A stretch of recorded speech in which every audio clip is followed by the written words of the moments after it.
Iniciando a gravação aqui, bem lembrado, Aleph. Imagina. Perfeito.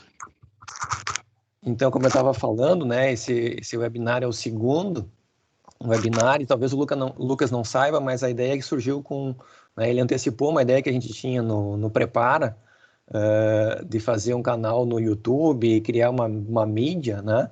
E a gente, num comentário que a gente fez numa situação anterior, em relação a um post do professor Lucas, e a partir dali a gente começou a organizar essas atividades. Então, a gente já fez um primeiro webinar, e talvez o Lucas devesse ter participado dele, mas eu disse, não, agora eu tenho que chamar o Lucas para ser o segundo. Então, a gente está aqui nesse segundo webinar do Prepara para falar também num tema super importante, né, que é a reabilitação fisioterapêutica pós-Covid-19, que é a importância da avaliação para o direcionamento do plano terapêutico, que eu acho que muito interessa a todos os fisioterapeutas e a comunidade científica nacional. Esse webinar, ele é um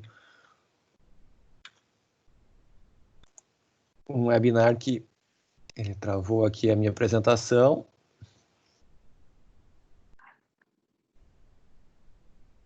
Vocês estão vendo? Tá dando pause aqui.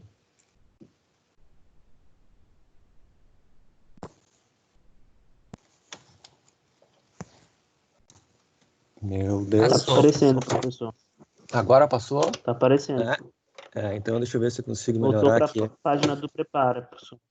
Isso, eu tinha falado aqui, né? Então, o Prepara, para quem não conhece, é o núcleo de ensino, pesquisa e extensão em fisioterapia no pré e no pós-operatório de cirurgias de grande porte do Cefid UDESC.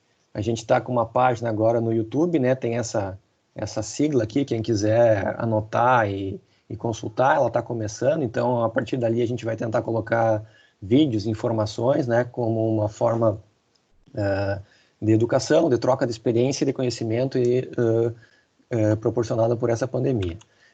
Nesse evento, a gente tem o apoio do LAPREC, do GEPCARD, do NUREAB e do PPG-FT e PPG-SMH da UDESC para esta atividade. Esse webinar teve 193 inscritos, Lucas, 2 do Centro-Oeste, 2 do Distrito Federal, 39 pessoas do Sudeste, 65 pessoas do Sul e, surpreendeu, né, 79 pessoas do Nordeste, né? Então, tem mais gente quase da tua região do que da minha. E tem três tem 3 participantes internacionais de Lima, no Peru, né, que depois talvez possam se manifestar no evento. Então, fico muito satisfeito por isso. Eu gostaria de apresentar o Dr. Lucas, né? O Dr. Lucas de Assis Pereira Cacau, ele é fisioterapeuta pela Universidade Católica de Petrópolis, no Rio de Janeiro. Ele tem mestrado e doutorado em Ciências da Saúde pela Universidade Federal de Sergipe. Ele é especialista em fisioterapia e terapia intensiva adulto pela Sobrafir, né? Que é a nossa sociedade que a gente tanto gosta, né, Lucas? E pelo COFITO. Ele é especialista em fisioterapia cardiorrespiratória pela UCB do Rio de Janeiro. Ele é diretor da regional Sergipe da Sobrafir, né? Cada estado praticamente hoje do Brasil tem uma regional, e o Lucas é o diretor da Sobrafir Sergipe. Ele é sócio-diretor da clínica Intervente do Sergipe. Ele é líder do GRES, que é Grupo de Estudos em Apneia do Sono, que é outro assunto que também nos interessa e a gente tem uma afinidade, né? E o Lucas tem uma página no Instagram que todos podem anotar e de repente depois seguir, né? Que é instagram.look_cacau, né? E que eu consultei o Lucas há pouco, estava com 6.248 seguidores. Então, certamente com essa palestra agora vai aumentar um pouquinho, porque certamente vai todo mundo gostar e seguir você no Instagram, né? Então, essa é uma questão que é muito boa. Muito interessante, porque a gente consegue aumentar essa nossa rede, né, de profissionais. Eu cliquei aqui e não passou adiante. Vamos tentar de novo, ver se não vai passar mais.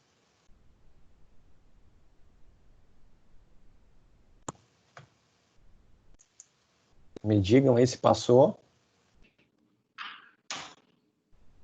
Não. Ainda não, professor. Travou. Agora passou, né? Não. Travou? Ainda tá no... Currículo. Tá no currículo. Daí tem uma outra página. Continua o currículo. Ok. Ok. Então vamos ver se passou. Quanto leva a recuperação da Covid? As partes que estão proeminentes são suas papadas. Isso, professor. Então vamos ver se vai funcionar aqui. Eu espero que sim. Se a gente puder, se der certo, vai funcionar. Se não der certo, eu deixo para depois. Eu acho que não funcionou. Ou funcionou? Não funcionou. Não. Fica só carregando. Então eu vou voltar lá. Parou, travou, né? De compartilhar.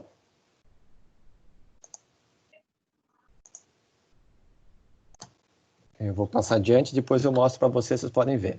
Então, eu queria colocar um vídeo anterior, que depois vocês olham, podem buscar na internet, que fala um resumo sobre essa situação do que acontece na Covid, para introduzir o assunto do Lucas. Mas eu tenho certeza que não vai ser necessário, seria mais só para ilustrar. Então, eu vou tentar passar a palavra para o Lucas a partir de agora, né? A gente combinou com o Lucas que a gente vai fazer uma aula, uma exposição de entre 30 e 1 hora, né, Lucas? E se precisar. E a gente tem o tempo até às 10 horas. Não precisa chegar até às 10, mas a gente vai tentar ficar perto disso para fazer trocas de conhecimento depois para perguntas. E então eu peço que quem tiver questionamentos pode encaminhar pelo chat, tá? Ou depois entra na hora que a gente abrir as câmeras. Então eu peço para que o pessoal agora mantenha as câmeras fechadas e o som fechado, tá? Quem quiser certificação, no final eu vou encaminhar um link para que vocês preencham um questionário online para depois comprovar que vocês estavam presentes e receber o certificado, certo? Esse até segunda-feira, se não acontecer algum problema agora, depois eu mando no e-mail, certo? Eu acho que era isso. Lucas, eu acho que você está devidamente apresentado e agora eu vou passar os comandos para vocês. Então, seja bem-vindo. Espero que seja muito proveitosa a nossa aula. Primeiro, muito obrigado. Fiquei muito honrado com o seu convite, Darlan. Acho que é o momento de romper barreiras da distância e são oportunidades únicas que nós temos aprendido a conviver com elas.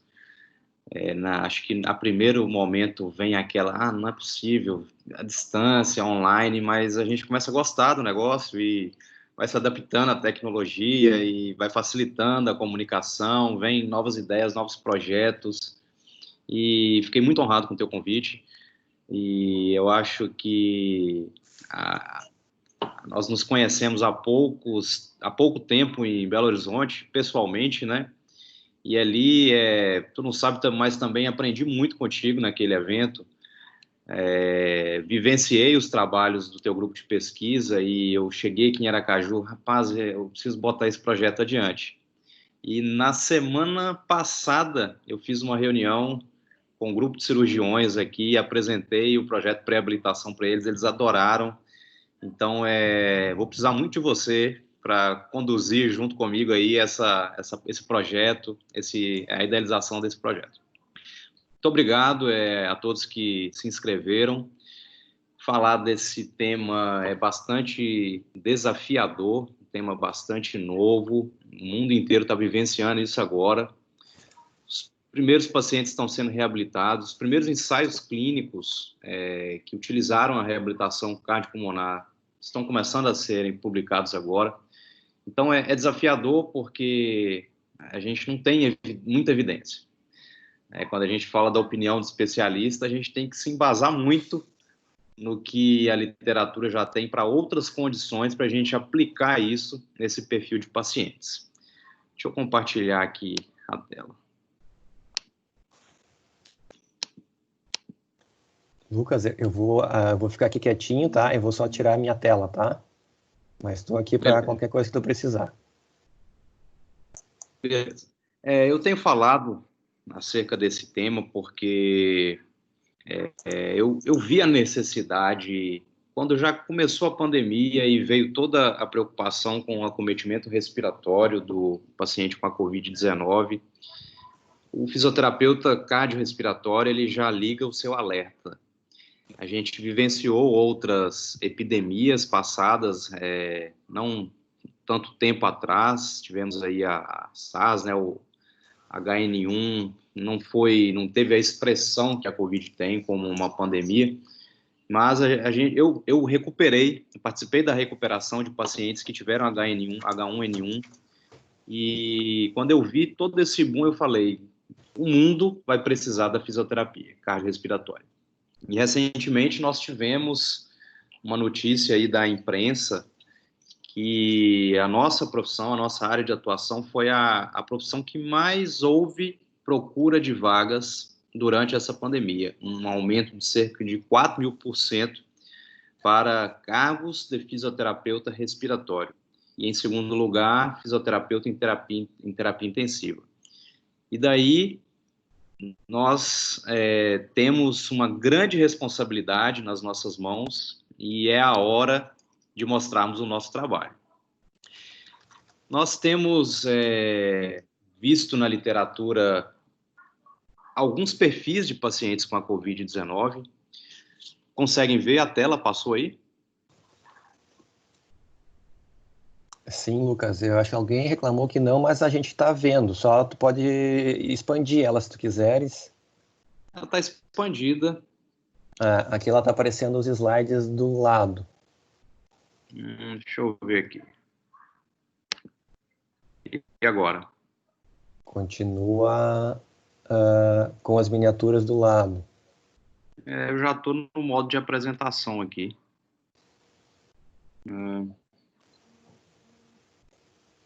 Tem alguém reclamando aqui, a Janete, agora que voltou. Vou reproduzir de novo. Foi ou não? O pessoal está dizendo que não está no modo apresentação. Agora está no modo apresentação. Perfeito. Então, são perfis bem identificados na literatura hoje. Nós temos aquele paciente assintomático, passa ileso pela Covid-19, não desenvolve sintoma. Eu tenho paciente sintomático leve a moderado, aquele paciente que tem uma desordem gastrointestinal, tem uma mialgia, aquela fadiga, né, da gripe, vamos dizer assim, mas é o paciente que não desenvolve um sintoma respiratório, que limite, que eleva-se a necessidade de ligar o alerta. E o paciente grave é aquele paciente que faz um sintoma respiratório limitante, muitas vezes ele precisa da hospitalização, até mesmo ele faz um quadro de hipoxemia, e o paciente crítico é aquele paciente que evolui com piora progressiva desse quadro respiratório e tem necessidade de hospitalização no ambiente de terapia intensiva, necessidade de ventilação mecânica controlada e muitas vezes prolongada. Diante desse cenário, levantou-se a pergunta, né? Todo paciente pós-Covid, ele vai precisar ser reabilitado? A gente tem visto que não. O paciente, às vezes até o sintomático leve, ele pode necessitar da reabilitação. Mais à frente eu vou falar do consenso de Stanford. Ele fala que o paciente assintomático, ele pode seguir a sua vida, porém, teve sintoma de leve a crítico, é importante a avaliação de uma equipe multidisciplinar para identificar possíveis ainda danos funcionais, alguma sequela advinda dessa doença. Tenho reforçado a importância do fisioterapeuta cardiorrespiratório no diagnóstico funcional. Por que eu estou falando isso? O fisioterapeuta de um passado histórico, ele vem com o conceito de tratar o paciente, né? O paciente chega e, às vezes, ele acha que não é competência dele traçar um diagnóstico funcional, de perda da função do músculo, da função cardíaca, da função respiratória. Vinculou-se muito a imagem do diagnóstico ao médico. Ainda é uma briga histórica que acho que é papo para uma noite inteira, né? Quem faz espirometria? Quem dá o diagnóstico da espirometria? Teste cardiopulmonar, quem faz? O médico fisioterapeuta. Levantou-se esse dia uma outra polêmica. Diagnóstico muscular por ultrassonografia, quem faz? O médico ou fisioterapeuta? Nós temos respaldado pelo nosso Conselho Federal a nossa atuação na identificação dos desvios da função. E trazendo para esse cenário atual, é importantíssimo que o fisioterapeuta ele admita esse paciente para avaliá-lo e identificar essas possíveis perdas. Hoje, vou falar um pouquinho mais à frente, nós temos instrumentos de avaliação aí validados que podem auxiliar nesse processo. O vírus SARS-CoV-2, ele adentra o nosso organismo pelo sistema respiratório.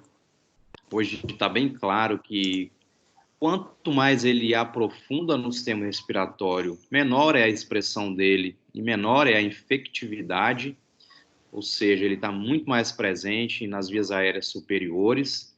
Porém, quando ele chega nas vias terminais, né, nas áreas de troca, o estrago que ele faz pode ser grande. Hoje tem sido descritos também alguns tipos, né, do acometimento pulmonar da Covid, os fenótipos, descritos lá por Gattinoni, eram 2 fenótipos, agora temos 3. Um com um acometimento mais vascular, o outro, aquele paciente que faz uma SARA e pode evoluir para uma SARA grave. Enfim, o sistema respiratório, ele pode estar acometido, mas quando nós analisamos a fisiopatologia da Covid-19, nós percebemos que ela utiliza como receptor de entrada, né, uma enzima, a enzima conversora da angiotensina 2, a ECA2. E a ECA2, ela não está presente somente no sistema respiratório. Ela está presente no tecido cardíaco, tecido renal, nas células pulmonares, os vasos sanguíneos, no trato gastrointestinal, no sistema neuromuscular. E ao adentrar nessa enzima, o nosso corpo ele responde com uma cascata inflamatória. Essa cascata inflamatória vai fazer com que eu tenha um aumento do meu metabolismo, e são vários efeitos dessa inflamação. Um delas eu falo no próximo slide, mas eu chamo a atenção aqui para esse slide, o acometimento respiratório. Lucas, então, com licença. Lucas. Nós não estamos enxergando o slide, não passou o slide que você está falando. Tá no segundo slide, no sintomático, assintomático, sintomático grave, crítico. Não passou ainda? Nossa, eu já passei para o respiratório. Perdão. Deixa eu... Visualizam agora? Sim. Mas está na tela pequena, né? Mas alguém já alertou que com o Mac ele não fica no formato apresentação. Entendi. Deixa eu ver aqui o que eu vou fazer. Então vamos levando assim, pode ser? Aqui eu estou apresentando a ação do SARS-CoV-2 no sistema respiratório. Visualizam? Agora sim. Perfeito. Então, esse é o slide que eu falei do sistema respiratório. A expressão da ECA2, a infectividade do vírus. E já estava aqui falando desse slide, né? O SARS-CoV adentrando a enzima conversora da angiotensina 2 e gerando uma inflamação. Essa cascata inflamatória vai desencadear aí o aumento das interleucinas, TNF, e como efeito dessa inflamação, nós vamos ter aí uma fragilidade vascular, a presença de aumento de agregação plaquetária, vamos ter distúrbios de coagulação, e no sistema respiratório, a hipóxia é um grande achado, advindo dessa inflamação. Liga-se aqui a coluna amarela, que a hipóxia no sistema respiratório vai gerar uma uma compensação, a dispneia vai gerar um aumento do trabalho ventilatório, isso vai desencadear o efeito metaborreflexo e gerar uma sobrecarga nessa musculatura. Liga-se a coluna vermelha a partir do momento que eu tenho um doente crítico. O doente crítico, ele é aquele doente que vai ser necessário sedá-lo, curarizá-lo, vai ser necessário a administração, muitas vezes, de corticosteroides em altas doses, ele vai experimentar uma ventilação mecânica controlada. Muitas vezes é aquele doente que já vem com uma comorbidade. Hoje também existe uma relação muito direta das comorbidades com a gravidade da Covid-19. Cardiopato, pneumopato, obeso, portador de uma síndrome metabólica, é aquele paciente que tem mais chances, na verdade, de evoluir com um quadro mais grave da doença. Daí vem a redução no status funcional muscular, e ele vai perder de todos os lados. Ele perde pela inatividade, ele perde pelo corticoide, ele perde pela ventilação mecânica controlada, pelo imobilismo. Enfim, é um paciente que precisamos ligar um alerta, porque ele vai chegar com uma limitação funcional muito grande. No sistema muscular, eu acabei de falar dessa inflamação que também está presente no músculo. Isso vai desencadear uma vasculite, pela ação aqui das citocinas inflamatórias. Eu vou aumentar a agregação plaquetária, vou fazer aqui um coágulo sanguíneo e pela fragilidade vascular, importante salientar que a ECA2, ela converte angiotensina 1 a 7, são vasodilatadores. Se eu perco a ação vasodilatadora, eu tenho um vaso mais espástico e isso traz um dano sistêmico para o organismo.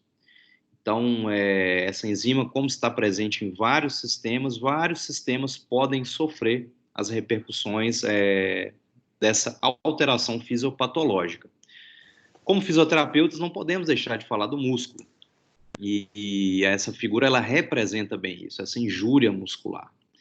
E eu aqui chamo a atenção para um momento bem oportuno. Eu tenho falado isso nas minhas redes sociais e tenho defendido essa fisioterapia respiratória cardiovascular resolutivas.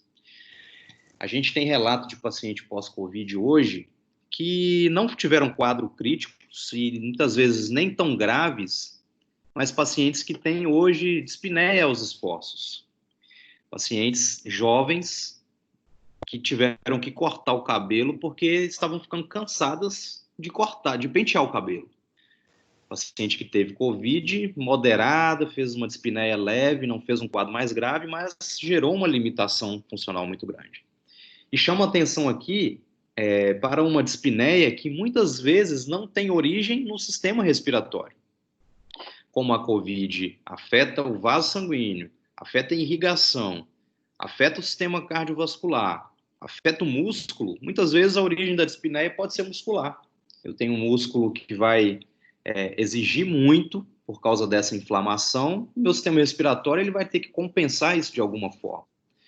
Então, mais do que nunca, o fisioterapeuta respiratório vai poder provar que fisioterapia respiratória não é somente respirar fundo, não é somente puxar o aparelho das 3 bolinhas. Essa imagem precisa ser mudada. E essa figura, ela ajuda a explicar muito bem isso. Eu falei do paciente crítico, esse é um guideline britânico, que ele resume um pouco do que pode acontecer com o paciente pós-Covid-19 que necessitou da hospitalização no ambiente de terapia intensiva. São pacientes que têm evoluído com desmame ventilatório prolongado, pacientes com necessidade de pronação para melhora da oxigenação. Então, esse guideline ele traz aqui uma lista de achados que poderão ser encontrados nesses pacientes, como dano respiratório, renal, neurológico, cardiovascular, distúrbios do movimento por causa da dor, por causa da fadiga, da dispneia, incontinência urinária, disfunção sexual. Então, são muitos acometimentos que esse paciente pode cursar nesse momento pós-alta. E são situações que vão limitar muito a função, vão limitar o retorno às atividades laborais, vão impactar na qualidade de vida. E extrapolando achados de síndromes virais passadas, nós percebemos que isso pode não se reverter tão rapidamente, isso pode não se reverter automaticamente. Eu acho que é a hora do fisioterapeuta conseguir defender muito bem essa ideia. Esse trabalho ele traz informações acerca dessas síndromes passadas, a MERS, a SARS, e eles trazem estudos que demonstram que cerca de 30% dos pacientes que evoluíram com essas síndromes, eles permaneciam com alterações nas imagens de tórax, tomografia computadorizada, 12 meses pós-doença. Então, a gente está falando de um paciente que pode ter uma limitação funcional até 1 ano depois da alta. Nós temos estudos que trazem achados musculares, fizeram biópsia do músculo periférico, músculo da perna de pacientes que tiveram PICS, né, a síndrome pós-doença crítica, e até 6 anos pós-alta haviam sinais dessa necrose muscular. Então, são situações que vão limitar, que podem estar presentes e que podem não se reverter automaticamente. O fisioterapeuta ele tem que entrar em cena, dar o diagnóstico funcional e trazer uma abordagem terapêutica resolutiva. Esses achados também apontaram a miopatia difusa, atrofia muscular, advinda dessas síndromes virais, e isso impactou na função. Esses pacientes tiveram redução na distância percorrida pelo teste de caminhada de 6 minutos. Ok, passou o slide aí? Passou. Beleza. Bem, esse é um estudo que saiu esses dias, publicado aí no Jornal Europeu. Ele acompanhou pacientes pós-Covid e foi uma coorte com 110 pacientes e eles dividiram, classificaram, na verdade, esses pacientes em 3 grupos.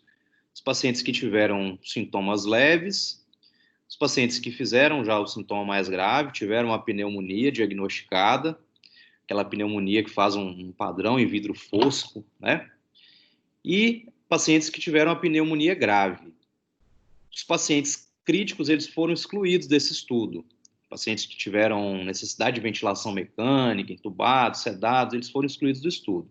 E o que eles conseguiram identificar? Eles monitoraram a função respiratória através de 2 métodos. A capacidade de difusão do monóxido de carbono e avaliaram a função respiratória através da espirometria. E pôde-se identificar que, quanto mais grave o acometimento, menor foi a capacidade de difusão do monóxido de carbono, algo lógico, né? E menor foi a capacidade pulmonar total avaliada pela espirometria, com peso significativo. E interessante que tiveram pacientes com perdas consideráveis, menores de 80% daquilo que era predito para eles.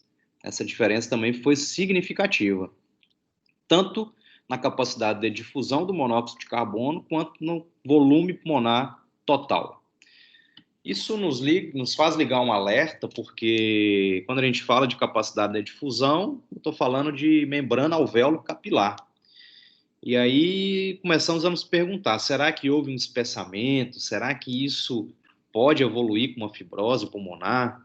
Ainda é muito cedo para afirmarmos algo tão novo, algo que vai precisar de muito estudo, vai precisar acompanhar essas coortes para a gente saber o que será daqui para frente. Mas uma coisa é certa, esses pacientes eles vão precisar da fisioterapia cardiorrespiratória.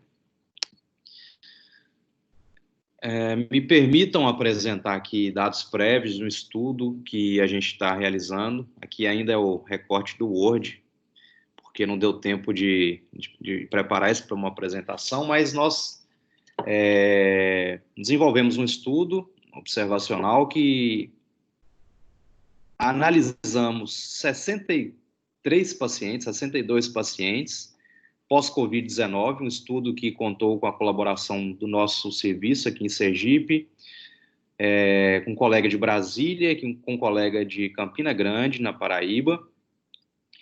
E os pacientes eles foram divididos em saudáveis, ou seja, nós pegamos um grupo de pacientes saudáveis, os pacientes que tiveram acometimento leve e pacientes que tiveram acometimento grave, aqueles que fizeram sintomas respiratórios. Também excluímos esses estudos pacientes críticos, por causa de alguns vieses, né? Ou seja, o dano, a perda pode ter sido por causa da doença crítica, não pela COVID. Aqui a gente conseguiu identificar que a perda foi advinda da doença. Então, uma amostra, de certa forma, homogênea, identificamos todos aqueles sinais clássicos, né, de fadiga, de mialgia, febre, tosse, dor de cabeça, diarreia, náusea. Todos os sintomas eles foram analisados nesse estudo. E o que a gente fez? Nós submetemos esses pacientes ao teste cardiopulmonar e no momento do teste cardiopulmonar nós avaliamos a eficiência neuromuscular. Como é que a gente fez isso? Através da eletromiografia no músculo vasto lateral,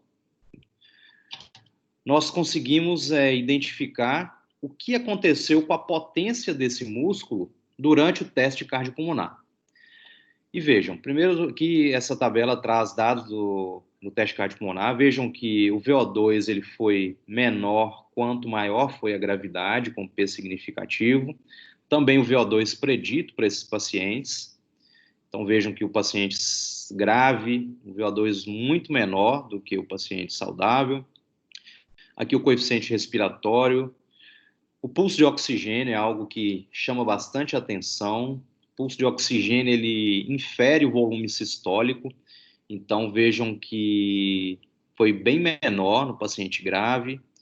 Aqui a eficiência cardiocirculatória, ela teve um aumento aqui no paciente severo, isso quer dizer que a função cardiorrespiratória, a função cardiovascular, ela foi pior, ou seja, aquele coração que tem que acelerar mais para conseguir absorver o oxigênio. A ventilação, vejam que ela foi bem menor no paciente severo, ou seja, a eficiência ventilatória está reduzida. Aqui o VE, VCO2 SLOOP também não teve grandes alterações. Mas o que mais chamou atenção foi a função muscular.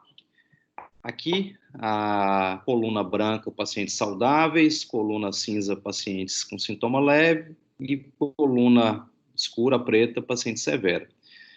Aqui foi analisada a variação da carga pela potência do músculo. O que isso quer dizer? Durante o teste cardiopulmonar, nós utilizamos um protocolo de carga incremental. Quanto maior a carga, maior se espera a potência, espera-se uma resposta do músculo. E nós podemos identificar que essa resposta ela foi bem reduzida nos pacientes severos. E aqui, esse gráfico também, ele representa muito bem, porque ele dividiu as cargas. Então, paciente com 25% da carga durante o teste, 50, 75 e 100. E nós percebemos que em todas as cargas, a potência do músculo no paciente grave, ela foi menor do que o paciente leve e menor do que o indivíduo saudável. Ou seja, algo tem ficado muito claro para a gente, o dano muscular nesses pacientes pós-Covid-19, ele tem sido considerável, tem chamado muita atenção para a necessidade de fazer uma avaliação muscular mais minuciosa. Um trabalho publicado na Intensive Care Medicine, ele reforça aqui a necessidade do cumprimento de uma quarentena pós-Covid, para que possamos inserir esses pacientes no programa de reabilitação cardiopulmonar. Ele fala de uma quarentena aqui de 2 a 4 semanas, hoje a gente, na prática, utiliza 2 semanas, foi até atualizado, né, saiu uma nota do Ministério da Saúde que 10 dias, se o paciente nos últimos 3 dias foi assintomático, o paciente ele já tem menores chances de transmitir o vírus. E ele chama atenção para uma quarentena um pouco maior para aquele paciente crítico, paciente que teve mais de 72 horas na UTI sob ventilação mecânica invasiva. Eu produzi essa figura esses dias porque, às vezes, é difícil a gente se contentar com muita coisa que a gente vê. A fisioterapia evoluiu, a nossa profissão precisa ser valorizada. Como falei no começo e reforço agora, a hora é oportuna. E nós vivemos esse presente, nós temos evidências científicas, a telereabilitação hoje é uma realidade. Para quem achava que isso era coisa do futuro, nós vivemos esse futuro. O profissional, o fisioterapeuta cardiovascular e respiratório, hoje ele tem a sua identidade profissional, são áreas regulamentadas pelo Conselho Federal. Nós temos a tecnologia a nosso dispor, nós temos uma fisioterapia hoje mais quantitativa. Isso não quer dizer que ela não é qualitativa, a opinião do paciente ela conta muito, mas os nossos dados eles precisam ser quantificados. Nós precisamos mostrar em números o quanto a nossa profissão, a nossa área de atuação, ela interfere na melhora da função desses pacientes. E o futuro próximo, temos vivido, acredito que sim, mas precisamos estar atentos, antenados aí a essa evolução tecnológica. A facilidade da informação hoje ela é gigantesca. Essa pandemia tem nos mostrado isso, uma chuva de coisas sendo publicadas aí a todo dia. E chamo aqui a atenção para o foco que nós temos hoje, que é o foco na função. A fisioterapia do passado, respiratória, ela focava muito no pulmão. Então, o fisioterapeuta respiratório, ele entrou na UTI para reverter a teleectasia, para trabalhar com a remoção de secreções brônquicas, eram técnicas manuais, né? Tapotagem, vibrocompressão, técnicas que não se fortaleceram na sua evidência, perderam espaço, e hoje nós temos aí condutas que podem ser utilizadas, extrapolando de outras condições crônicas de doença, podemos extrapolar isso para a Covid-19. Daí a importância de iniciarmos um processo de avaliação. Importante sabermos quem é o paciente que nós vamos tratar. Essa ferramenta foi extraída de um guideline britânico. Eles desenvolveram essa ferramenta aqui, Pickups, que é um screening para identificar algumas situações da função do paciente, e é um screening multiprofissional. Então, ele leva em consideração aspectos da fisioterapia, da fonoaudiologia, da nutrição, da psicologia, da medicina, para que todos os profissionais estejam envolvidos no mesmo objetivo, que é a reabilitação do paciente. Então, com essa ferramenta, pensa-se numa prescrição adequada da reabilitação. Então, quando a gente fala de reabilitação, não é só o físico, é o mental, é o social. E para o físico estar bem, o paciente precisa estar bem nutrido, o paciente não pode estar totalmente depressivo, o paciente ele não pode estar com uma úlcera de pressão que gere dor. Então, existem muitos aspectos envolvidos na reabilitação, e essa ferramenta ela chama atenção para isso, necessidade de identificarmos muitos aspectos. Então, ela fala aqui, histórico do paciente, do diagnóstico, se tem alguma doença crônica, aspectos da doença, sintomas, se ele tem dispneia, tópicos, fadiga, como é que está a tolerância ao exercício, a monitorização para que a gente faça uma abordagem segura, aspectos subjetivos do paciente. Ela chama atenção aqui para a telereabilitação, ela fala da importância de ter em casa, nesse primeiro momento, equipamentos simples, mas úteis nesse processo, como uma cadeira, um degrau, um step. Ela fala que deve ser considerada a segurança do paciente, então esse trabalho fala para fazermos um tour virtual pelo apartamento do paciente, para tirar ali tapete, objeto que possa atrapalhar o processo de reabilitação. Então, como falei agora, essa ferramenta CUPS, né? Ela leva em consideração a psicologia, a terapia ocupacional, a enfermagem, a medicina, para que se tenha uma prescrição adequada terapêutica. Essa é uma ferramenta, uma escala que foi publicada no Jornal Europeu, escala PCFS.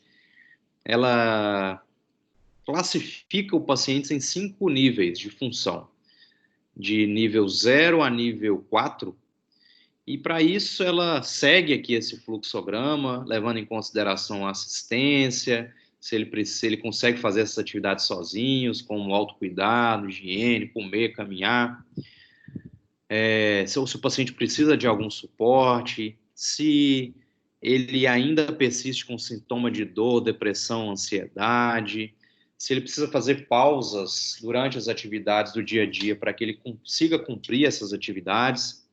Então, com isso, nós vamos ter um parâmetro geral do nosso paciente, né? Vou conseguir enquadrá-lo num perfil para eu saber qual o melhor instrumento para ser utilizado, para eu chegar num diagnóstico funcional e traçar uma terapêutica adequada. Eu mencionei já esse trabalho, ele faz uma revisão de síndromes virais passadas e ele traz algumas ferramentas de avaliação que podem ser úteis para auxiliar no diagnóstico funcional desse paciente. Fala da escala de Berg para avaliar o equilíbrio, um teste de caminhada de 6 minutos para a prescrição adequada do exercício. Bem, pensando numa prescrição de exercícios, o teste de caminhada ele é muito importante porque eu vou conseguir determinar a frequência cardíaca máxima, a saturação durante o treino, se houve queda ou não da saturação, em que nível foi a percepção do esforço desse paciente, para que eu prescreva o treino na intensidade correta. Hoje, os consensos, as diretrizes têm trazido informações acerca dessa intensidade, recomendando o início com uma atividade de leve intensidade, até 3 METs de início. Então, 3 METs é um exercício de uma intensidade muito leve. Quando nós olhamos outras recomendações para doenças graves e crônicas, esse estudo, por exemplo, ele demonstra aqui que para eu tratar um paciente, por exemplo, com uma insuficiência cardíaca congestiva, ou num pós-operatório, ou um transplante cardíaco, eu posso utilizar até mesmo uma intensidade moderada alta. Então, não estamos falando que esse treino ele deve ser engessado, treino terapêutico no paciente com a COVID. Intensidade leve. Não é que ele vai permanecer nessa intensidade leve. O início, uma intensidade leve. Por quê? Eu acho que as repercussões que eu chamei a atenção lá no começo ajudam a explicar isso, né? O paciente tem um dano muscular grave, pode ter, né, grave, um dano cardiovascular, respiratório, e somando essas engrenagens, a limitação dele pode ser muito grande. Nada melhor que o exercício terapêutico para tratar esse paciente. Eu gostei bastante dessa figura, até traduzir. Ela fala sobre a importância do treino aeróbio no sistema respiratório. Então, o treino aeróbio ele tem uma ação antibiótica e antimicótica, profilática, incremento na flexibilidade do sistema respiratório. O que é flexibilidade? Né? Para eu ventilar, eu tenho que mobilizar o meu gradil costal, eu aumento o volume do pulmão, meu tecido pulmonar ele se mobiliza, os músculos se contraem, a via aérea se dilata, eu aumento a varredura mucociliar, eu tenho uma ação antioxidante. Com o exercício aeróbio, nós temos a produção de modulação autonômica, melhora a imunidade do sistema respiratório. A depender da intensidade, eu posso gerar uma sobrecarga no músculo respiratório e isso pode gerar um aumento da endurance, até mesmo da força. Eu diminuo o estresse oxidativo, reduzindo a produção de radicais livres e, consequentemente, eu posso reduzir a dispneia. Então, o treino aeróbio ele deve ser considerado na prescrição terapêutica. Esse foi o primeiro ensaio clínico publicado que utilizou a reabilitação cardiopulmonar em pacientes pós-Covid-19. Um estudo com 60 pacientes, eu tenho algumas considerações acerca do desenho do estudo. O estudo ele utilizou apenas 2 atendimentos por semana. Acho pouco para esse paciente agudo, grave. Vejam que os pacientes eles eram atendidos uma vez com um atendimento de 10 minutos. Acho muito pouco, mas aqui eles recomendaram que o treino fosse realizado em casa, o treino aeróbico. Acredito que o fisioterapeuta é o melhor profissional para identificar se o paciente precisa permanecer na reabilitação ou não, ou se ele tem condição de viver a sua vida normal, ou ter o retorno gradual à sua atividade física habitual. Acho que nós temos essa autonomia, e isso vai depender dos sintomas identificados, da perda funcional visualizada. Como protocolo de treino, esse estudo utilizou aqui alguns exercícios respiratórios, tosse, treino de força e aqui o exercício em casa. Utilizaram o threshold de PEP para treino respiratório. Acho difícil até encontrar no Brasil hoje o threshold de PEP. E algo que eu achei um pouco frágil foi que utilizaram peso de areia sobre o abdômen para fazer treino muscular inspiratório. Vejam que um pezinho de 1 a 3 quilos. É um treino muito inespecífico.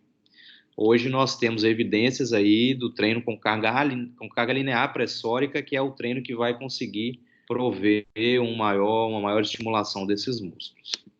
Mas, com desfechos do estudo, vejam que os pacientes do grupo reabilitação aumentaram a distância percorrida no teste de caminhada de 6 minutos, 6 semanas após o treino.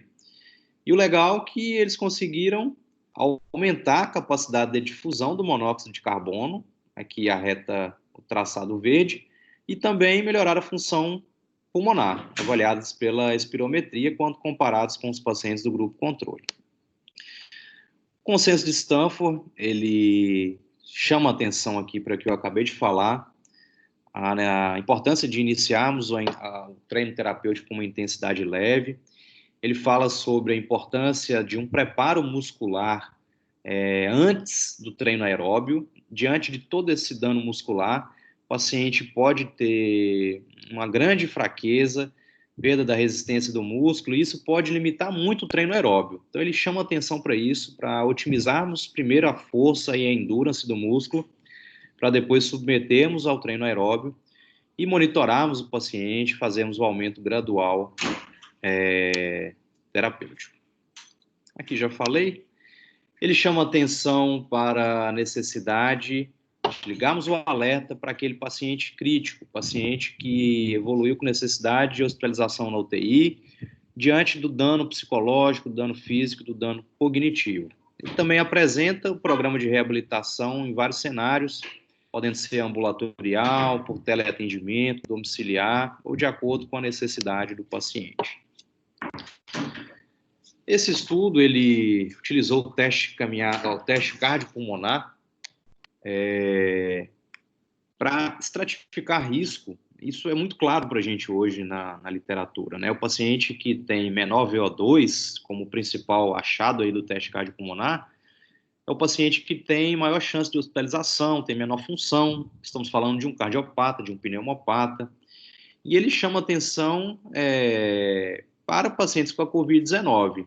Importância de submetermos esses pacientes ao treino, à avaliação pela ergospirometria, para iniciarmos a estratificação de risco desse paciente e também utilizarmos os desfechos dessa avaliação para prescrição do treino terapêutico, respeitando todos os princípios da fisiologia do exercício, seguindo uma frequência, uma intensidade, um volume, uma progressão de treino. E com isso eu chamo a atenção para algo que eu falei no começo do nosso bate-papo, que existe uma grande diferença da promoção de saúde para o tratamento terapêutico. O padrão respiratório, ele pode ser muito legal para eu otimizar, para eu mobilizar o meu pulmão, uma quantidade de volume de ar maior durante o dia. Muitas vezes nós respiramos, quase nunca respiramos com toda a capacidade do pulmão, né? E muito se veicula a fisioterapia a respirar fundo. Respirar fundo é bom para promover saúde, para quem está muito restrito ao leito, para quem tem dificuldade de locomoção, para um idoso. Isso vai ajudar a manter a sua saúde. Mas respirar fundo pode não tratar o paciente com a COVID-19. Se eu tenho traço de atelectasia no pulmão, se eu tenho já um distúrbio restritivo, respirar fundo pode ser insuficiente. Então, com a prescrição adequada de treino, nós vamos saber dosar. E a dose ela é importante para o sucesso do tratamento. A intensidade do exercício pode ser dosada aqui pelo teste cardiopulmonar, respeitando aqui as oscilações tanto na frequência cardíaca quanto no VO2 e na escala de Borg. Importância de utilizarmos essa escala, ou a escala de Borg ou a modificada. Aqui ela considera a escala de 6 a 20. Vejam que o exercício é muito leve até Borg 10, ele é leve 10 a 11, ele é moderado 12 a 13, ele é severo 14 a 16, muito severo 17 a 19, e o exercício é máximo no Borg 20.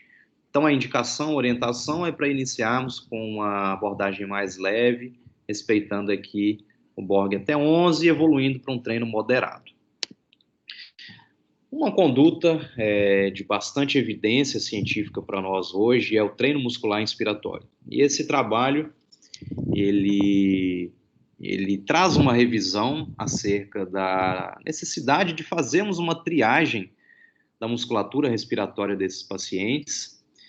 Ele faz menção aqui a vários aspectos que podem contribuir para a perda do músculo. Ele cita a obesidade, o obeso como perfil de risco, ele tem já uma desvantagem biomecânica que afeta o trabalho do músculo respiratório. Então, ele fala da importância de utilizarmos uma avaliação para prescrever o treino desde o ambiente de UTI até o pós-álcool. Quando extrapolamos aqui o treino muscular inspiratório de outros achados, essa meta-análise utilizou como adjuvante ao exercício aqui em pacientes com fibrose pulmonar. Foi apenas um estudo, mas já trouxe aqui um resultado satisfatório quando esse grupo de pacientes com fibrose pulmonar utilizou o treino muscular inspiratório adjuvante ao exercício. Como falei, não temos evidência do treino muscular inspiratório na COVID, mas ele funciona muito bem para o cardiopata, paciente com insuficiência cardíaca congestiva, classe 2, 3, 4, o DPOC se beneficia. O atleta, hoje, indivíduos sedentários, saudáveis, têm benefícios do treino muscular inspiratório, por que não o paciente com a COVID, respeitando, analisando todos os aspectos fisiopatológicos, esse paciente pode se beneficiar muito com esse treino. Aqui é um dos nossos pacientes. Eu vou abrir a tela agora para passar o vídeo, ou deixa eu ver se ele passa aqui. Passou aí o vídeo, Darlan? Não tá. Agora começou. Peraí. Começou.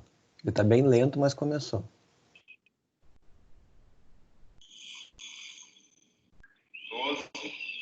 Esse é um paciente que evoluiu com quadro crítico da COVID. O paciente ficou 12 dias entubado, foi pronado cerca de 8 vezes. Ele perdeu 24 quilos durante os 14 dias de hospitalização, ficou muito limitado, corticosteroides, altas doses, sedativo, curarização, ele perdeu muito. Ele necessita da cadeira de rodas ainda para locomoção, e esse paciente marcou bastante a gente, porque foi o primeiro paciente crítico que a gente recebeu lá no nosso serviço, e é um paciente que não é daqui de Sergipe, é um paciente que é de São Paulo, e ele veio a trabalho, ficou grave e teve que ser hospitalizado aqui. Então, a avaliação dele, ele tinha uma perda muito grande da força e da endurance dos músculos respiratórios.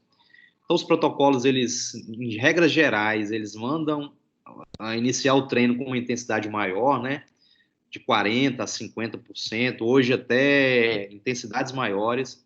Com esse paciente, a gente não conseguiu iniciar com uma carga maior do que 30% da PI máxima.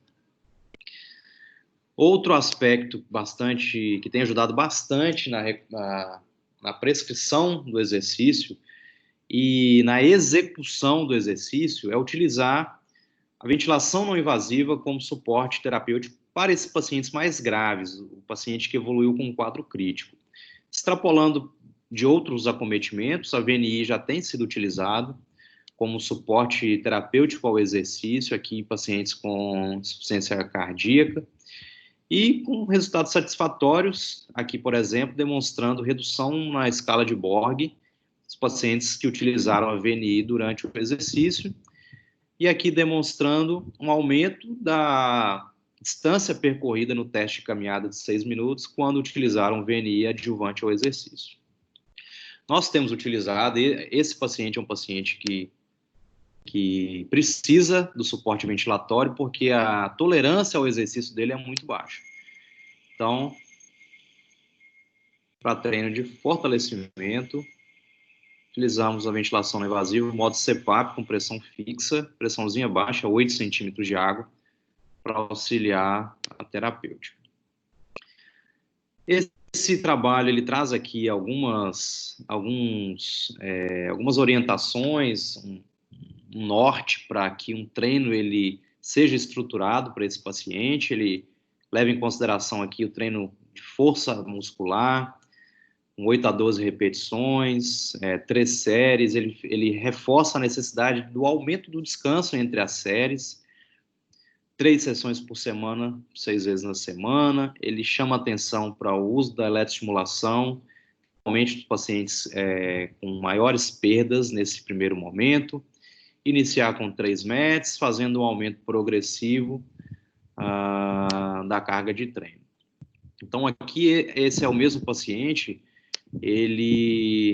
Vejam que ele começou a vencer a gravidade agora, grau 3 de força, ainda com toda a fasciculação muscular.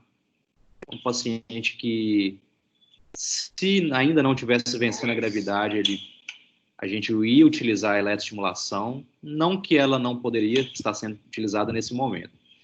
E vejam que ele está conseguindo com uma monitorização e com o suporte da ventilação não invasiva. Ainda desse relato, após iniciar a reabilitação, ele evoluiu com um quadro de piora. Piora por quê? Porque ele fez uma infecção urinária. E essa infecção urinária gerou uma sepse.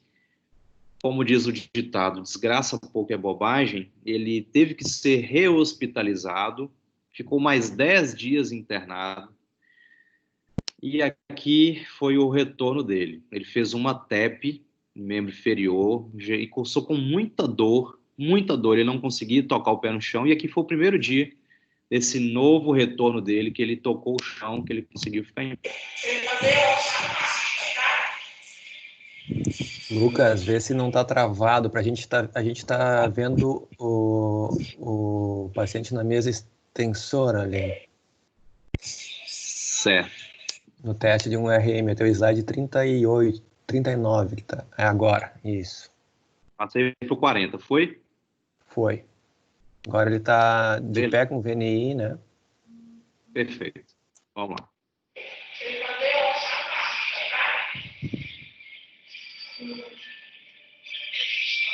Muito bom.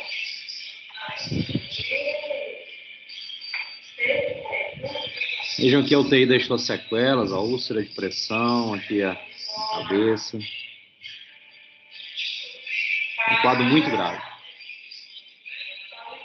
E ficou em pé sozinho pela primeira vez depois dessa batalha.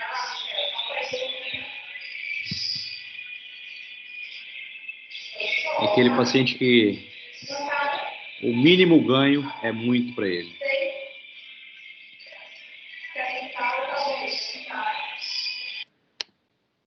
E aqui, deixa eu só terminar de contar a história dele. Começou a batalha porque a esposa veio e da primeira vez já era para a gente ter conseguido uma pequena melhora para a gente conseguir mandar ele de volta para casa. E discutimos com toda a equipe, será que ele tem condição de voltar? E esse rapaz que estava auxiliando no vídeo passado é um técnico de enfermagem que auxiliou muito nesse processo e nós planejamos a volta dele. E o técnico de enfermagem acompanhou ele nessa viagem, foi um voo comercial, e toda a família esperando ele, Isso foi no sábado ou domingo, sábado passado. Então, prepararam aqui o retorno, fizeram uma carreata para ele, ó, a data da chegada. Aqui foi a chegada dele lá. Ou seja, ele foi para São Paulo, de São Paulo para Ourinhos, ele teve que pegar uma ambulância, foram mais 5 horas de viagem.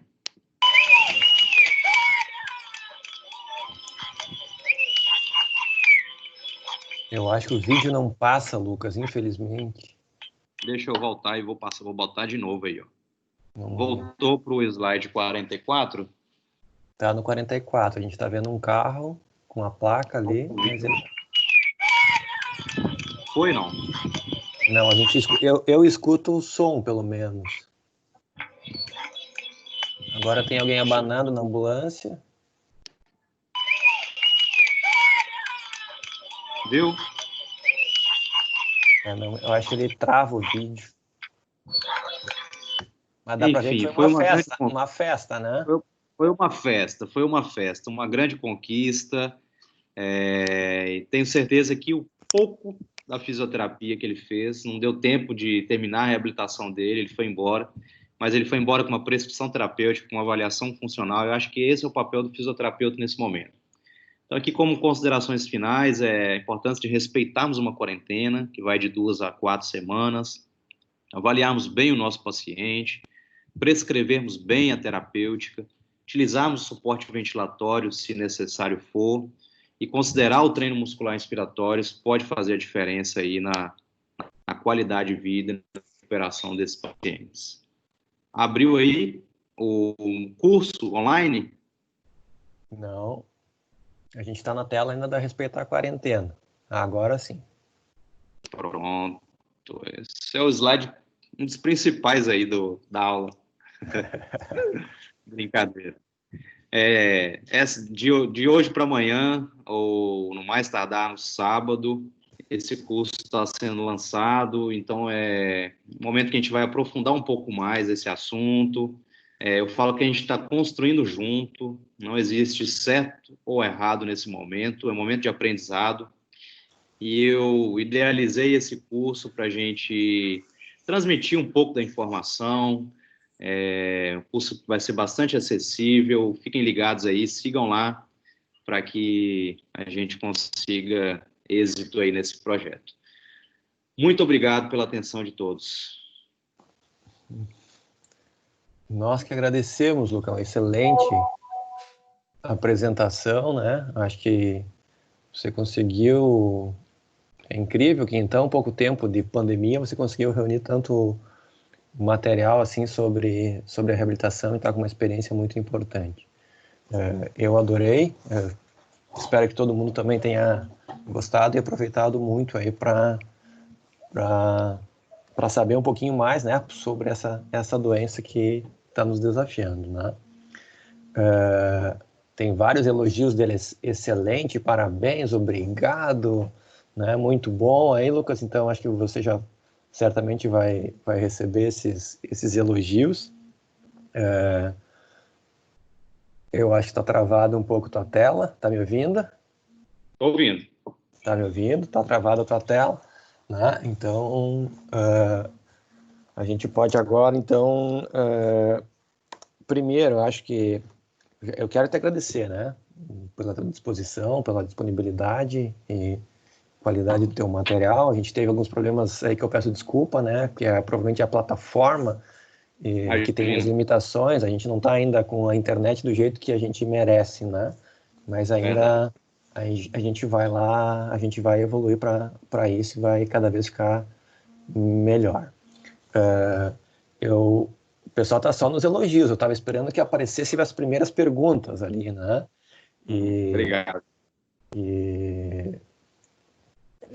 Eu fiz algumas anotações. Não sei se eu queria deixar para o pessoal perguntar primeiro, senão eu vou perguntar. Eu acho que o Aleph também me falou que queria fazer uma pergunta, o Vicente ia fazer um comentário, que são os meus orientandos lá, que têm uma experiência, que estão na prática, né?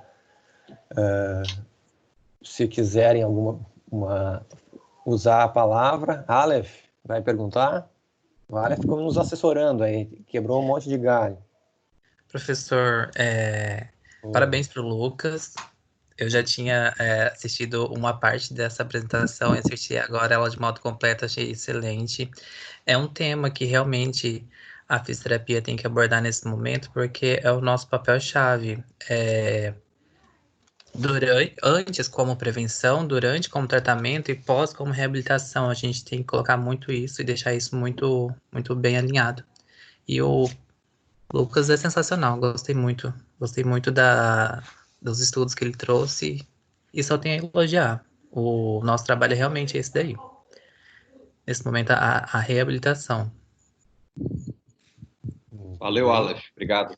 Já tinha feito minhas perguntas e considerações com ele anteriormente, mas Mas aqui a gente queria também saber aqui. eu perguntei, Não vale. eu perguntei para ele sobre esse período, esse tratamento aí pós-terapia intensiva entre reabilitação, o que a gente faria? Porque tem esse período da quarentena e esse paciente pode ficar sem fazer nenhum exercício durante esse período. Qual seria a orientação? Excelente pergunta. A orientação é o home-based, né? O profissional devidamente paramentado, atendê-lo em domicílio ou a teleconsulta. A teleconsulta é novidade para a gente está aprendendo. Até lá na rede social, criei um fluxozinho lá para a gente ver se constrói algo junto, como fazer, como monitorar, como avaliar. E a recomendação para esse primeiro momento é uma intensidade mais leve, ou seja, é aquela promoção de saúde. Mas eu preciso ter em mente que esse paciente que eu atendo por teleconsulta, eu posso não conseguir chegar no alvo terapêutico necessário para condicionar, por exemplo, um coração com ele em casa. Pode não ter uma esteira, pode ser difícil fazer step, um degrau, ou seja, acho que respeitar a individualidade de cada paciente e não descartar a necessidade de uma presença, de uma avaliação presencial, para que aí eu possa dar um novo norte, ou seja, monitorar a distância nesse primeiro momento da quarentena e depois trazer ele para perto. Muito bem. Tem algumas perguntas, Lucas. A primeira é da Rayane aqui. Ela gostaria de perguntar que testes funcionais simples você sugere. E depois que tu responder isso, o Luiz Henrique pode abrir o microfone e fazer uma pergunta também, Luiz Henrique, o vídeo também. Perfeito, excelente pergunta. Tá lá gravei hoje esse módulo do curso sobre esses testes funcionais. E aí lá no curso vocês vão ver, tem um videozinho. Eu gosto bastante do TUG, Time Up and Go. Teste simples, corredor de 3 metros, uma cadeira, seguro de fazer. E já tem aí alguns pontos de corte na literatura para você identificar até mesmo a presença de sarcopenia por um teste funcional. A sarcopenia hoje é caracterizada como perda de força, de massa e de desempenho físico.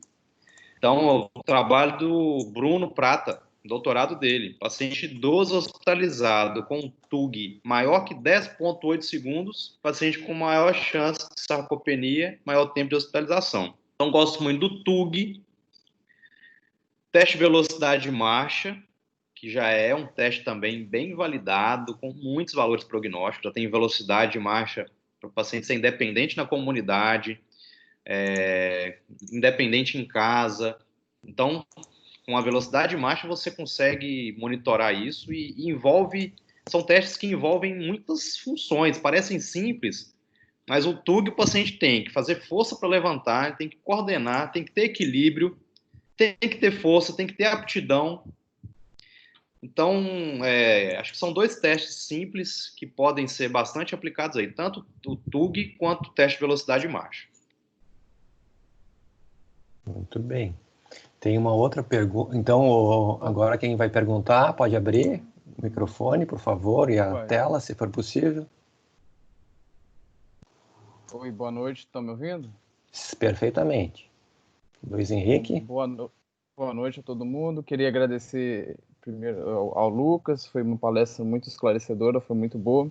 E eu tenho, assim, 2 questões.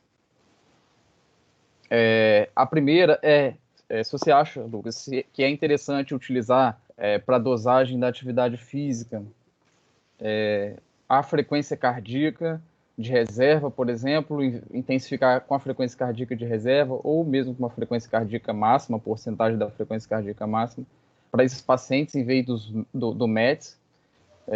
Claro que os dois vão ter aí controvérsias em relação à intensificação, mas se poderia ser utilizado, se seria interessante utilizar a frequência cardíaca, porque aí teria uma coisa mais quantitativa.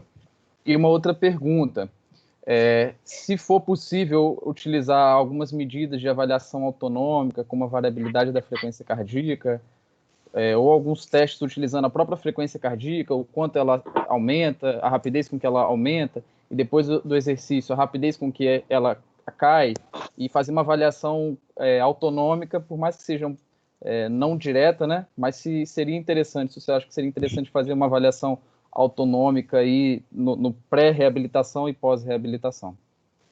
Perfeito, perfeito. Acho que você falou de um momento da fisioterapia e muito oportuno. Variabilidade de frequência cardíaca é um instrumento que a gente precisa começar a tomar posse. Precisamos começar a utilizar. Sim. Tem muito material robusto aí, tem grupos já de trabalho com fisioterapeutas bastante avançados nisso. Tem um grupo do professor Giuliano, Chico, lá de Salvador, eles têm trabalhado bastante com isso. Não é da minha prática, não é da minha vivência, mas acho muito útil. Eles têm utilizado hoje, por exemplo, a variabilidade para prescrição de treino. Então, uma ferramenta que já tem no nosso referencial de honorários fisioterapêuticos, tomar posse e usar. Eu acho que é bastante válida, sim, a utilização, viu? Não é da minha rotina, não utilizo. Estou querendo aprender mais sobre. Tive um módulo na pós-graduação aqui na época do mestrado sobre isso. Tem uma noção do controle autonômico lá, avaliado por esse exame, mas não é da minha rotina. E a utilização da frequência cardíaca de reserva e máxima eu acho muito válido. Existe relação disso com os METs, eu acho que até no slide que eu mostrei, não sei se eu coloquei ele aqui. Tinha sim. Pronto. Ele compara ali o MET com o VO2, com a frequência cardíaca, com a variação da frequência cardíaca. Eles andam, e com a percepção do esforço no Borg. Então, assim, eles andam muito juntos. Agora, por exemplo, se eu tenho um paciente beta-bloqueado, a frequência cardíaca dele não vai subir tanto, vai ser bloqueada ali. Então, a variação da frequência cardíaca pode não ser útil para esse paciente. Então, assim, acho que é válido, mas respeitando aí a particularidade de cada um deles. Mas gosto muito de trabalhar com faixas de frequência cardíaca. Muito obrigado. Obrigado, Luiz. A Melissa tem uma pergunta.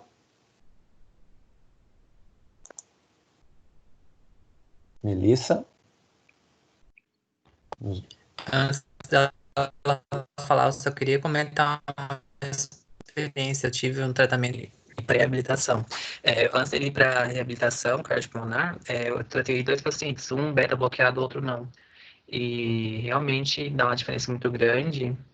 Eles apresentam algumas dias pós-terapia intensiva, então foi um pouco diferente em cada um deles. No que estava beta-bloqueado, estava sempre a mesma frequência, sempre tranquilo, eu não conseguia avaliar muito bem. Já no outro, foi muito discrepante a variação de frequência cardíaca. E geralmente os pacientes que estão na terapia intensiva, ou alguns que tomaram teve aí relatos da cloroquina no início, tiveram alguns problemas entraves cardíacos aí pós-terapia intensiva. Então tem que ser aliado quando for prescrever diferente frequência cardíaca para esses pacientes e a avaliação deles também, antes e depois. Certo. Perfeito. A Melissa? Não? Boa noite, Lucas. Está me escutando bem? Sim. Boa noite. Por favor, isso, abre a tela. Obrigado. Tá certo? Então tá bom. Obrigado. Boa noite, Lucas. Obrigada pela palestra. Tirou várias dúvidas minhas em relação até ao plano de trabalho que a gente tenha previsto aqui para a região de Florianópolis, uma cidade aqui da região de Florianópolis, da região metropolitana. Então, eu tenho 2 perguntas para te fazer. Uma, sobre a perspectiva da telereabilitação, né? para poder, tu falou bastante de avaliação, essa primeira avaliação teria que ser presencial, né? Penso eu também, para depois a gente poder estabelecer um plano. Oi? Acho importante. Sim, até para poder estabelecer um plano de tratamento. Então, creio que a primeira avaliação tenha que ser presencial para a gente ter alguns parâmetros quantitativos e poder realmente ver o paciente, né? Então, é uma consideração que eu queria ver contigo sobre isso. E a outra coisa, eu trabalho na atenção básica. Nesse momento, não estou atuando como fisioterapeuta, mas trabalhando na linha de frente. Num município que de um dia estava em 100 casos, pulou para 300 e hoje nós passamos de 1.000, uma cidade de 150 mil habitantes. Acho interessante também levantar a discussão para os colegas também sobre a questão da reabilitação desses pacientes na atenção básica, porque do que a gente observa, a maioria dos pacientes acabam sendo pacientes que não têm convênio, até questões às vezes econômicas, a própria crise, que eu acho que muita gente, a primeira coisa que agora deve ter acontecido, deve ter sido cortado o convênio. Então, acho que a gente tem que pensar também em estratégias de reabilitação para esses grupos na atenção básica, que é onde a gente acha que vai receber bastante paciente, e eu creio que com sequelas não só de pacientes graves, mas pacientes com sintomas moderados e até mesmo leves. A questão da fadiga, a questão do descondicionamento cardiopulmonar, a gente tem visto já em alguns pacientes com sintomas mais leves, não pacientes que chegaram à internação. Então, eu não sei o que tu acha sobre isso, queria trazer essa discussão, não sei o que tu pensa sobre isso. Eu vou juntar com a pergunta da Zulaí, que ela perguntou se, eu acho que ela é espanhol, né? Agradeceu a palestra e ela queria saber se tem algum protocolo. Amigos peruanos. De começar o tratamento pós a saída do hospital. Acho que contempla com a pergunta da Melissa. Assim, eu fiz uma live com um médico esses dias e essa é a nossa grande preocupação. Não vai ter leito na clínica para todo mundo, não vai ter disponibilidade. E assim, tem até um artigo que foi publicado, é a hora dos serviços se estruturarem. É a hora de pensar como empreendedor. É a hora de fazer parceria com o governo para montar o serviço no SUS. É a hora de mostrar que a fisioterapia é importante. Eu acho muito válido o trabalho na atenção básica. É essencial. É esse trabalho que vai minimizar uma piora desse paciente, a necessidade de reinternação. E aí tem até um gráfico interessante das ondas, né, da pandemia. A primeira onda, preocupação com o leito, aí no fim da onda vem a síndrome pós-UTI, mas aí tem a onda do doente grave, que é portador de doença crônica que não está sendo tratado, aí tem a onda do profissional, ou seja, são muitas ondas. A pandemia deixou a galera na onda, né? Então, assim, acho que é a hora de ação, de atitude, de montar projeto e pautar esse projeto em dados científicos, porque a gente tem, olha, esse paciente, por exemplo, a gente tem um grupo do Telegram que eu compartilho lá uns artigos, e esses dias eu compartilhei uns falando só de custos hospitalares. Aí falando, poxa, força de quadríceps é preditor de tempo de internação. O cara, ele é cardiopata. Se ele é cardiopata com a perna fraca e o outro tem a perna forte, o da perna fraca, independente da fração de ejeção, ele vai ficar mais tempo no hospital. Pré-habilitação, força de quadríceps, o cara que faz cirurgia tem força de quadríceps menor, ou seja, a hora de chegarmos e montarmos esse projeto, olha, esse paciente precisa de um programa que eu preciso fortalecer a perna dele, que se ele vai para o hospital, vai dar prejuízo, vai competir com vaga. Então, assim, sou super a favor, acho que é a hora de mostrar o serviço. Não sei se respondi, ou se eu gerei mais polêmica, né? Não, acho que respondeu. Tem uma pergunta aqui, eu não sei como é que está a linha, porque eu estou segurando aqui. Se tem como avaliar um paciente pós-Covid em um setor de fisioterapia que não tem teste cardiopulmonar, né? E a Adriana pergunta aqui Como podemos planejar um programa com base nos METs, no caso de 3 METs? Né? Vamos lá, primeira pergunta. Não tem teste cardiopulmonar, teste caminhada de 6 minutos. São os achados, o VO2 e a distância percorrida, eles têm uma correlação muito direta. É um teste submáximo, mas na ausência de teste cardiopulmonar, teste caminhada de 6 minutos. E, baseado nos METs, também a literatura já tem uma escalinha, já tem como a gente calcular os METs, né, com fórmulas, mas 3 METs, para deixar mais claro, é uma caminhada leve dentro de casa. É baixa intensidade. Muita intensidade. Acho que as outras já foram perguntadas, a Melissa a gente já respondeu, tem alguns parabéns. O Ronei pergunta, quando a monitorização do paciente durante o exercício, o ideal seria através do Borg para dispneia e fadiga em conjunto com a saturação? Os dois, Borg e... Eu falo que requisito mínimo para a telereabilitação tem que ter o oxímetro e a escala de Borg, senão tem jeito. É isso aí. Concordo, Lucas. Eu acho que é muito importante, né? E aproveitando essa questão de saturação, como é que tu tem encontrado esses pacientes na clínica? A saturação deles, ela se comporta normalmente ou como aquele gráfico que tu colocou lá que o DLCO está diminuído, né, principalmente nos pacientes graves, eles estão desaturando? Até que nível que tu já encontrou pacientes? Eu tenho, assim, hoje eu tenho, tipo, uns 3 ou 4 pacientes críticos.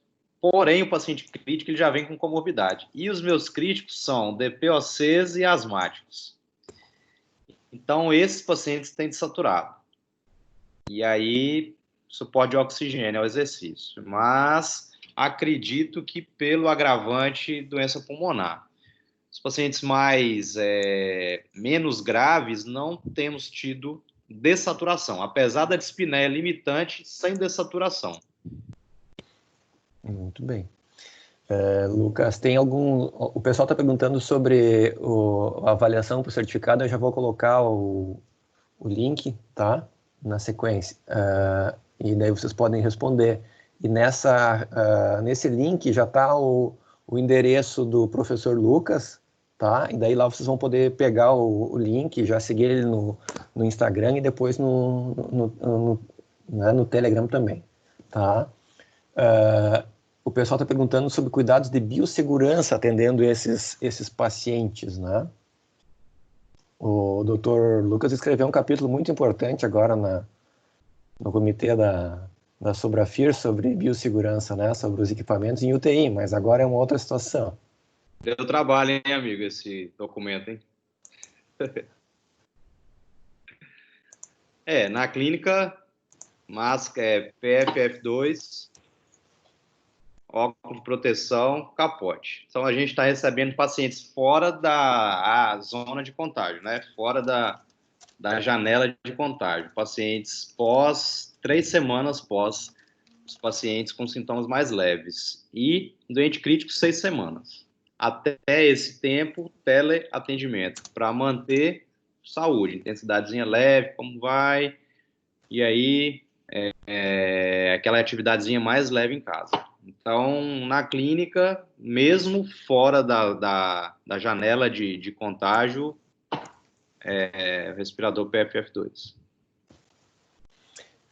Álcool por todo lado, o paciente só entra, aferiu temperatura, apesar de hoje o cara pode ser assintomático e transmissor, apesar de menor chance, ele pode transmitir mesmo assintomático, mas temos tomado todas as medidas, higienização do ambiente, enfim, tudo que se recomenda, né? Uhum. Ótimo. Eu acredito, né, Lucas, que a gente ainda está aprendendo com essa doença, e o que tem colocado é uma dúvida agora sobre reativação, né, do vírus ou uma reinfecção. Então, o fisioterapeuta que está atendendo esse tipo de paciente, ele tem que tomar todas as precauções para não se infectar também e não se tornar um agente que acaba contaminando as demais pessoas. Então, o cuidado que a gente tem, eu sempre considero que se tu vai atender o paciente, o ideal seria considerar que ele fosse um paciente que ele pode estar ainda contaminando, mesmo passados 14 dias. Tem alguns estudos mostrando que acontece reinfecção a partir de 70 dias ou volta a contaminar. Então, isso ainda é dúvida, né? Então, eu sugeriria que o cuidado, a precaução ainda seja bem mantida, porque a gente não sabe como é que vai lidar com isso no futuro. Verdade. Ou no presente, né? Ou no presente. Exato. Eu acho que a gente respondeu todos. Professor, Né? a Alessandra está com a mão erguida. Aqui no cantinho, eu estou vendo só uma mãozinha, mas eu não sei quem é. É a Alessandra? Então, Alessandra, por favor, pode perguntar. Eu acho que ela baixou.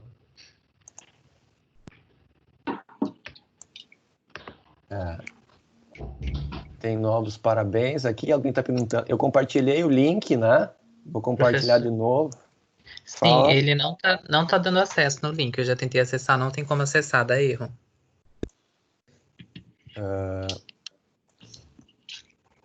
O pessoal falou que não conseguiu também. Eu vou compartilhar de novo. Você testa para mim aí, só que vai ser um linkzão agora. Vamos ver se entra. Parece que algo deu errado. Então, espera um pouquinho. Eu não tenho permissão para acessar o formulário. Certo.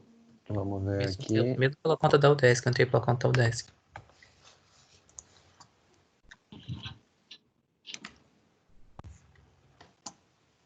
A gente resolve isso rapidinho.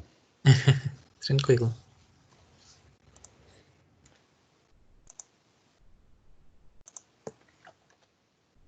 Vejam aí se esse vai agora. Tem que ir, a princípio.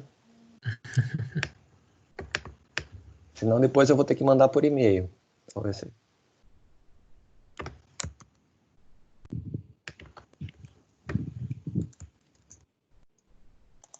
Deu? Pronto, professor. Foi. Isso tem como dar acesso. Foi.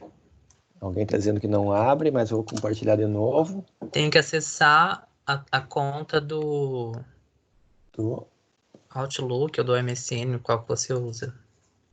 É só copiem esse endereço e cola no navegador, né? Daí ele vai abrir.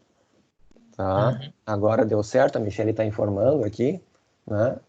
Eu acho que já está ótimo ali para ver. O pessoal ainda está dizendo não deu. Pri, não deu, Pri?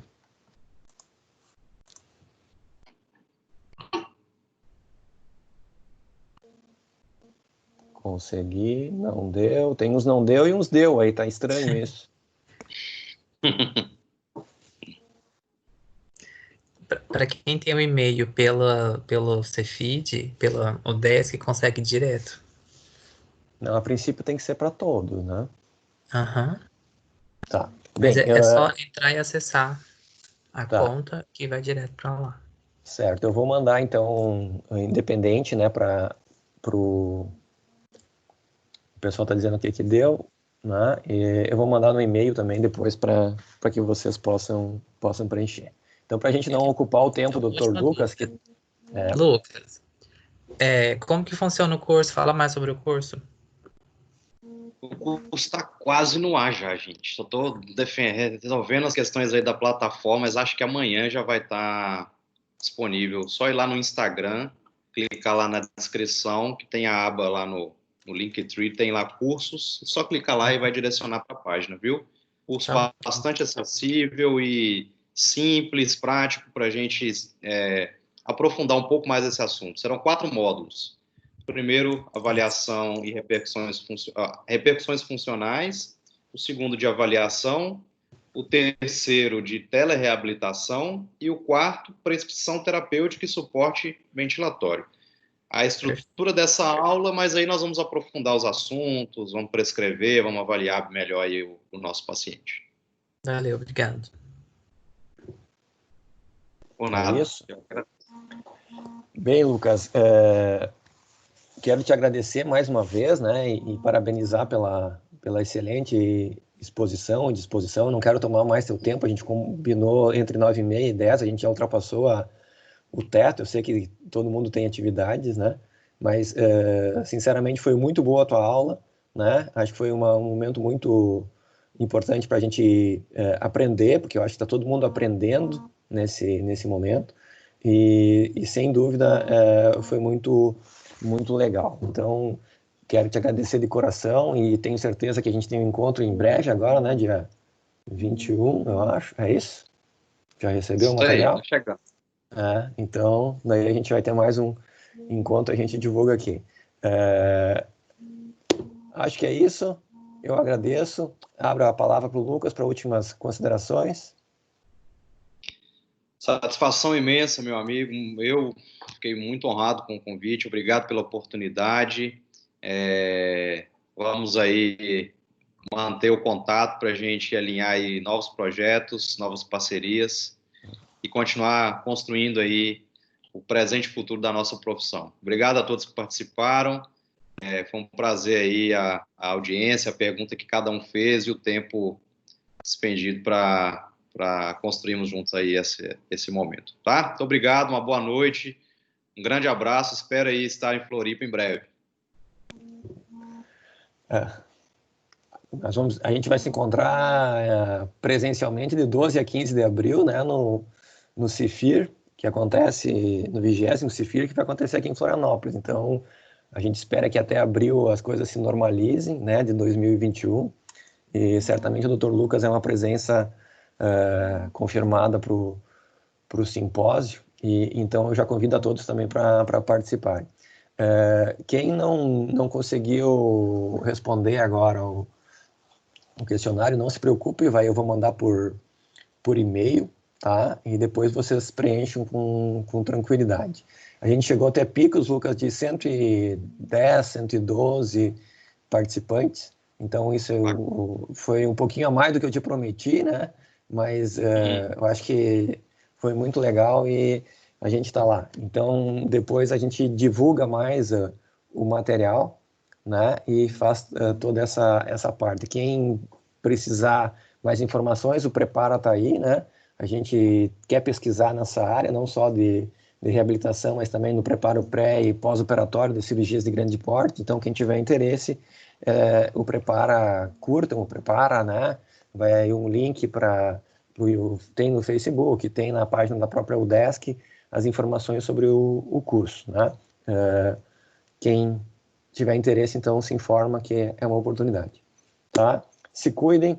Valeu, Lucas. Obrigado para todos e vai passar e a gente vai sair como fisioterapeuta e como profissão mais forte dessa situação. Então, boa noite a todos e até a próxima, né? Daqui umas 2 semanas a gente tem outro evento, daí a gente divulga nas redes sociais. Obrigado. Um abraço. Tchau. Paz. Obrigada.